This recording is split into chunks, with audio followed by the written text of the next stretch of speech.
안녕하세요. 한겨울 텐마루에서 남자 둘이 아무 말도 하지 않고 눈물 콧물 다 쏟아내면서 울었던 이야기 해드리고 싶어요. 가벼운 마음으로 들어주세요. 저는 20대 후반의 남자예요.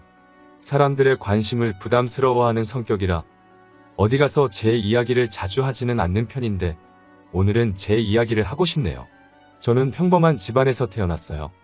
회사를 다니시던 아버지와 집에서 저와 동생 둘을 돌보던 어머니가 계셨습니다. 여동생과 남동생이 한 명씩 있었는데 정말 귀여웠어요. 그런데 제가 초등학교 5학년 때 제 인생은 송두리째 달라졌네요. 그날은 비가 많이 오던 일요일이었어요. 당시 저희 가족은 서울에 살고 있었는데 멀지 않은 곳에서 어머니 친척분의 결혼식이 있었지요.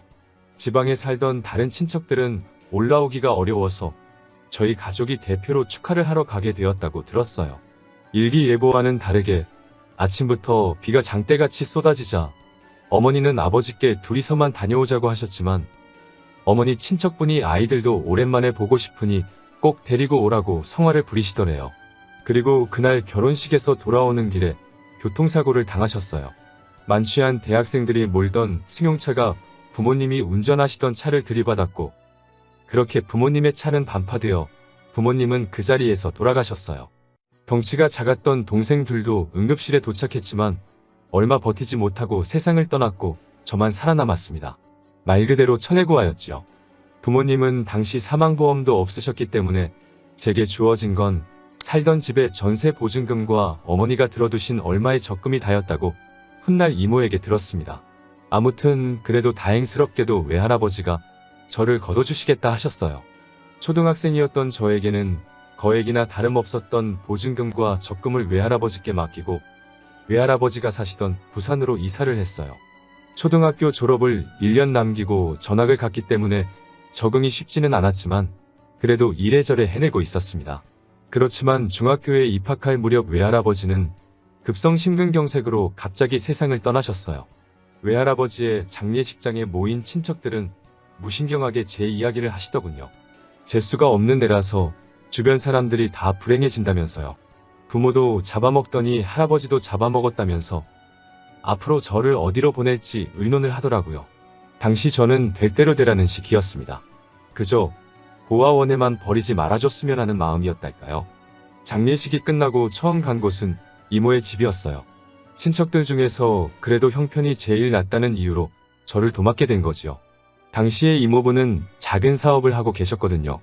하지만 잘못된 보증으로 사업이 한순간에 망하게 되었고 그 이후로 이모부는 거의 알코올 중독자만큼 술에 취해 사셨어요. 이모와 이모부는 하루가 멀다하게 다투기 시작했고 전 그 두 분의 화풀이 대상이나 마찬가지였죠. 하루는 제 면전에다 대고 넌 부모 따라가지 왜 혼자 남아가지고 여러 사람 불편하게 하냐고 하시더군요. 그나마 이모는 그런 이모부에게 애한테 무슨 소리냐고 화를 내긴 했지만 결국 며칠 지나지 않아 이번엔 작은 아버지의 집으로 보내졌어요. 작은 아버지는 말수가 적으시고 무심한 성격이세요. 반면에 작은 어머니는 매사에 깐깐하시고 예민하신 분이셨어요. 그 집에는 저보다 2살 어린 여자아이가 있었고요. 그 애는 처음부터 저를 오빠라고 부르며 굉장히 잘 따르더라고요. 하지만 어느 날 우연히 방 안에서 새어나오는 작은 어머니와 여동생의 대화를 듣고 충격을 받았어요. 작은 어머니는 여동생에게 제가 어디를 만지거나 하지는 않았는지 이상한 걸 시키지는 않았는지 말도 안 되는 걸 추궁하고 계시더군요. 그때 고작 중학생이었던 저를 어떤 괴물로 보셨던 걸까요? 아무튼 그 대화를 듣고 나니 여기 계속 있다가는 말도 안 되는 누명이라도 쓰겠다 싶은 생각이 들더군요.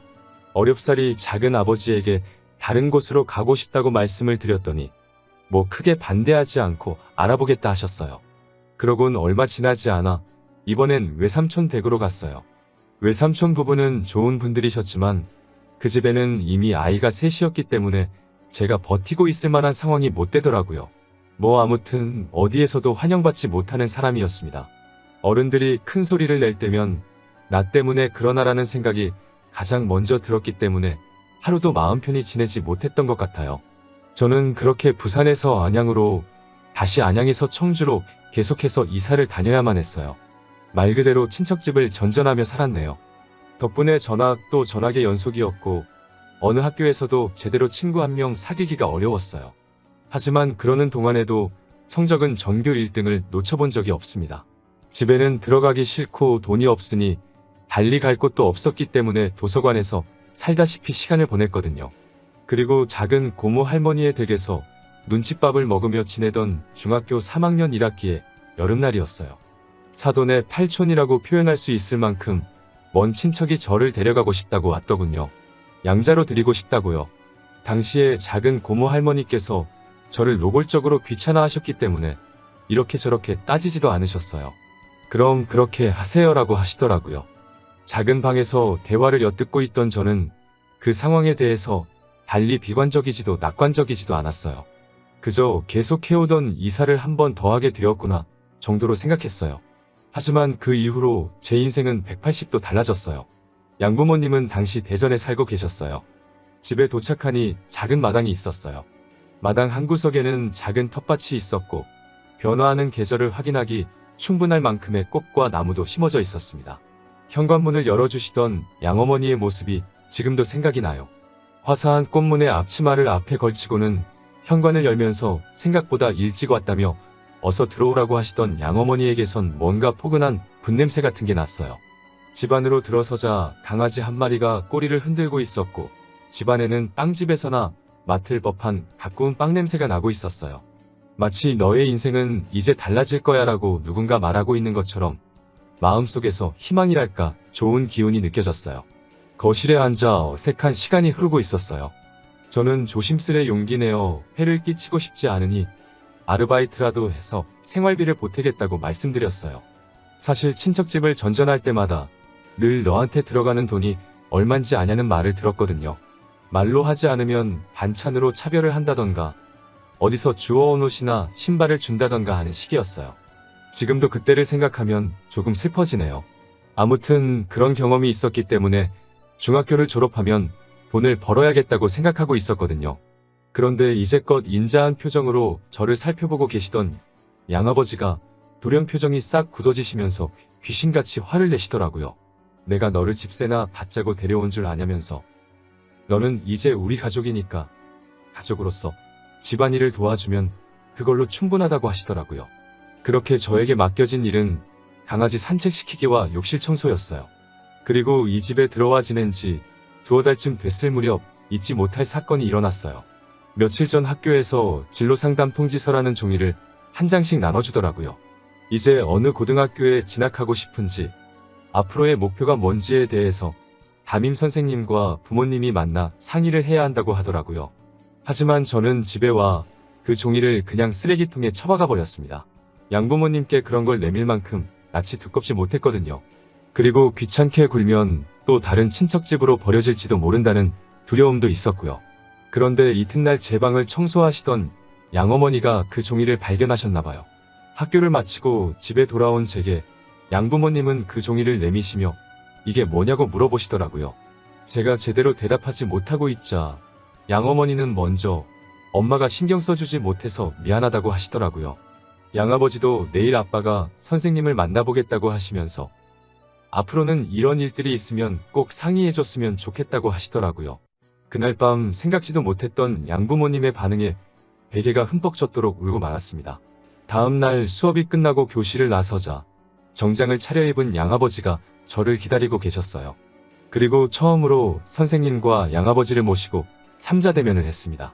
그런데 선생님께서 저를 많이 칭찬해 주시더라고요. 공부를 참 열심히 하고 머리도 좋은 녀석이라면서 힘드시겠지만 가능하면 좋은 고등학교에 진학시키는 게 좋을 것 같다면서요. 그러면서 선생님은 갑자기 양아버지께 허리를 숙여 인사를 하시더라고요. 부탁드린다면서요. 고작 저를 2달 가르치셨지만 저의 가능성을 높게 봐주신 거지요. 훗날 말씀하시기를 그렇게 복잡한 환경에서 지내면서도 굴곡 없이 유지하는 성적을 보고 뭐래도 될 녀석이라고 생각하셨다고 하시더라고요. 아무튼 허리까지 숙여 부탁을 하는 선생님께 양아버지 역시 허리를 숙이시며 이렇게 말씀하셨어요. 걱정하지 마세요. 아들이 원하는 한 모든 지원을 아끼지 않을 생각입니다. 라고 하시면서요. 얼마 전까지만 해도 중학교는 무사히 졸업할 수 있을까? 내가 고등학교는 갈 수 있을까? 하루하루 불확실한 미래를 그리며 어쩔 수 없이 살아가고 있었어요. 하지만 선생님과 양아버지의 면담은 제 인생을 송두리째 바꿔놓았습니다. 그 이후로 저는 전보다 더 학업에 매진했습니다. 전에는 도서관을 피난처 삼아 공부를 했다면 이제는 집에서 전폭적인 지원을 받으며 공부를 할 수 있었어요. 양어머니는 다방면에 걸쳐 재주가 좋으신 분이셨는데 특히 음식 솜씨가 뛰어나셨어요. 양어머니는 늘 따뜻한 밥과 국이 준비된 아침 식사를 만들어 주셨고 점심 도시락도 챙겨주셨어요. 늦게까지 공부하는 날에는 야식을 만들어 주시기도 하셨고요. 특히 멸치만 넣고 만든 주먹밥은 지금도 잊을 수가 없네요. 그리고 얼마 뒤 무사히 지역 내 명문으로 소문난 고등학교에 합격했어요. 합격을 확인하자 양부모님은 갑자기 제 곁에서 눈물을 보이셨어요.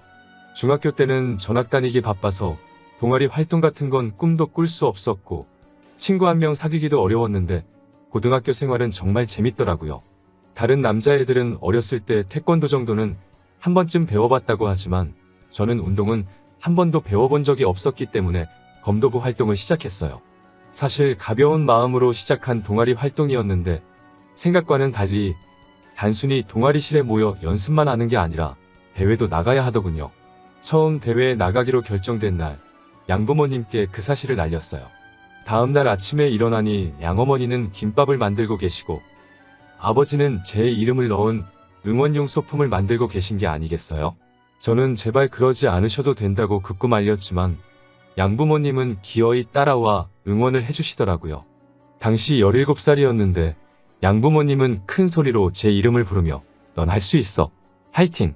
을 멀리서도 들릴 만큼 큰 소리로 외치시니 창피해 죽겠더라고요. 하지만 지금 생각해보면 참 따뜻한 기억이에요. 아무튼 경험의 차이는 어쩔 수 없어서인지 나가는 대회마다 2회전 아니면 3회전에서 지고 말았습니다. 그러다 딱 한 번 제가 작은 대회에서 준우승을 한 적이 있어요. 그날 저녁에 정말 사치스러운 식사를 했습니다. 양아버지는 평소에는 음주를 즐기지 않으시는데 그날은 맥주도 드시고 별거 아닌 일에도 호탕하게 웃으시며 그 모습이 정말 기분 좋아 보이더라고요. 솔직히 별거 아닌 성과라고 생각했는데 저렇게 기뻐해 주시는 양부모님을 보니 저도 뿌듯하더라고요. 나중에 양아버지는 술김에 저에게도 한잔하라고 하셨다가 양어머니께 혼나고 그날의 기억을 떠올리면 입가에 미소가 절로 지어질 만큼 완벽한 시간이었어요. 안정적이고 평화로운 일상의 반복은 빠르게 흘러가더군요. 시간은 무탈하게 흘러 어느덧 고등학교 3학년이 되었어요. 이제 대학을 어디로 진학해야 할지 정해야 할 시기가 된 거죠. 하지만 사실 저는 고등학교에 진학하면서부터 오직 서울대 법대만을 목표로 두고 있었어요. 등록금 때문에라도 꼭 국립대를 가고자 했고 기왕 국립대를 간다면 서울대여야 한다고 생각했어요. 양어머니는 사립도 괜찮으니 부담 갖지 말라고 하셨지만 저는 서울대 법대에 무난하게 합격했습니다. 합격을 확인한 후 중학교 3학년 때 저를 믿어주셨던 담임 선생님께 오랜만에 연락을 드렸어요. 서울대 법대에 합격했다고 그때 믿어주셔서 감사하다고 말씀드리니 오열하시더라고요. 왜 내 주변에는 다 나를 미워하는 어른들밖에 없을까 생각하고 세상을 원망하던 무렵 선생님을 만나 제 인생이 달라졌다고 말씀드렸어요. 어디선가 선생님께서 제 사연을 듣게 되신다면 다시 한번 말씀드리고 싶어요. 정말 존경하고 감사드립니다. 대학교는 정말 신세계였어요. 하지만 당시 저는 하루빨리 사법고시를 통과하는 게 목표였기 때문에 한눈 팔 틈이 없었어요. 그런 저를 보면서 양부모님은 그동안 열심히 노력했으니 1학년은 좀 가벼운 마음으로 보내도 괜찮다고 하시더라고요. 공부도 좋지만 노는 것도 중요하다고 말씀하시면서요. 여자친구도 사귀어서 집에 좀 데리고 오라고 하시고요. 그런데 제가 2학년이 되고 얼마 지나지 않아 너무나 슬프고 충격적인 일이 벌어졌습니다. 갑자기 양어머니가 쓰러지신 겁니다. 양어머니의 병명은 위암이었습니다. 평소에도 잦은 소화불량으로 고생하신 건 알고 있었지만 그때마다 대수롭지 않게 여기셨나 봐요. 그런데 얼마 전부터는 구토도 나오고 가슴 통증도 느껴져서 병원을 예약해 두신 상태였다고 해요. 의사 말로는 이미 손쓸 도리가 없을 만큼 진행된 상태라 지켜보는 것 말고는 할 수 있는 일이 없다고 하더군요. 이튿날 눈을 뜨신 양어머니는 저를 보고 제일 먼저 하시는 말씀이 너무 무리해서 공부하지 말라는 거였어요. 곧이어 양어머니는 자기가 왜 이러냐고 양아버지께 물어보셨어요. 양아버지는 양어머니께 병명을 말씀해 주셨고 양어머니는 큰 충격을 받으신 것 같으셨어요. 사실 그때 양아버지와 양어머니의 모습을 어떻게 글로 묘사해야 할지 모르겠어요. 드라마나 영화에서처럼 울며불며 살려달라고 하시는 것도 아니었고 뭐랄까 어떻게 표현해야 할지 모르겠네요. 그때가 오전 11시쯤이라 커튼 사이로 햇살이 들어오고 있었는데 그게 눈부셔서였을까요? 저도 모르게 눈물을 흘렸고 저희 셋은 서로 끌어안고 한참을 있었습니다. 그래도 어떻게든 좀 더 오래 머물러 주실 줄 알았는데 두어 달 뒤 양어머니는 결국 세상을 떠나셨어요. 자는 동안 토사물이 기도를 막아서 천천히 질식사하셨다고 하더라고요. 그때 전 양어머니가 누워 계시던 침대 바로 옆에 있는 소파에서 자고 있었어요. 정말 스스로가 한심하고 멍청하게 느껴져서 견딜 수가 없었어요. 나란 인간은 어떻게 된 모양이라 사람이 옆에서 죽어가는데 잠이나 잘 수 있는 건가라는 생각이 들자 스스로 모멸감이 들더라고요. 가슴이 찢어질 듯 괴롭고 양아버지를 대할 면목이 없었습니다. 곧이어 양어머니의 장례식장에는 친척들이 모였습니다. 모처럼 만난 친척들이었지만 하나도 반가울 것 없는 사이였어요. 그리고 외할아버지가 돌아가셨을 때처럼 또 그들은 무신경하게 제 이야기를 시작하더라고요. 결국 이 집도 저 녀석 때문에 불행해졌다면서요. 저주받은 인간이라면서 사회에서 격리를 시켜야 한다는 말을 아무렇지도 않게 내뱉고 있더군요. 살아야 할 사람은 떠나고 저런 애는 지독하게 살아남는다는 악담에 가까운 그런 말을 들으면서도 전 한마디도 하지 못하고 있었습니다. 그런데 갑자기 양아버지가 장례식장에 떠나가리만치 소리를 치시며 내 자식 욕하는 새끼는 어떤 새끼냐고 다목을 비틀어버리겠다고 고함을 치시더라고요. 그딴 소리 짓거릴 거면 여기서 당장 꺼지라며 분통을 터뜨리셨어요. 그러자 이내 정막이 찾아왔어요. 양아버지는 제 손을 꼭 쥐시며 화장실 가서 귀를 닫고 오라고 더러운 소리를 들었으니까 씻어내버리라고 하시더라고요. 장례식이 끝나고 며칠 뒤였어요. 양아버지가 마당을 보고 계시더라고요. 양어머니 말고는 마당을 손질하는 사람이 없었기 때문인지 몇 달 새 엉망이 되어 있었어요. 왠지 양아버지의 어깨마저 작아 보이더라고요. 양아버지에게 말을 걸려는 순간 양아버지가 작은 소리로 무언가 말씀하고 계신 걸 알았어요. 잘 들어보니 고생했어라고 말씀하고 계시더라고요. 생전에 양어머니와 양아버지는 정말 다정한 부부셨기에 그 마음이 얼마나 아플지 감히 가늠조차 알 수 없었어요. 저는 양아버지 앞에 무릎을 꿇고 빌었습니다. 옆에서 자면서도 양어머니가 돌아가시는 걸 눈치채지 못해서 정말 죄송하다고 몇 번이고 빌었습니다. 정말 죄송하다고요.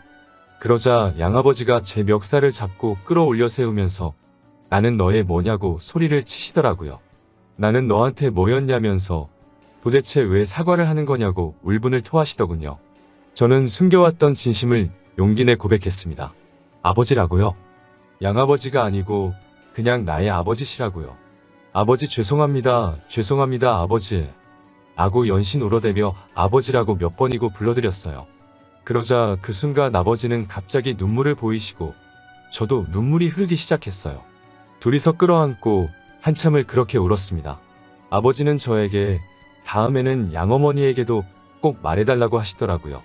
그리고 이렇게 떠나신 어머니께 인사를 드려봅니다.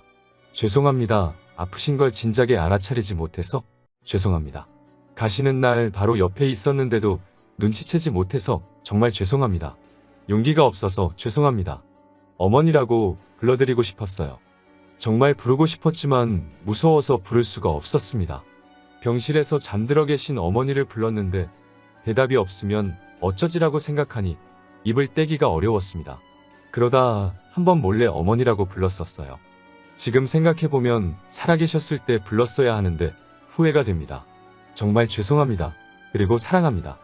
갈 곳 없는 저를 거두어 이렇게 잘할 수 있도록 사랑과 행복을 나누어 주셔서 정말 감사합니다.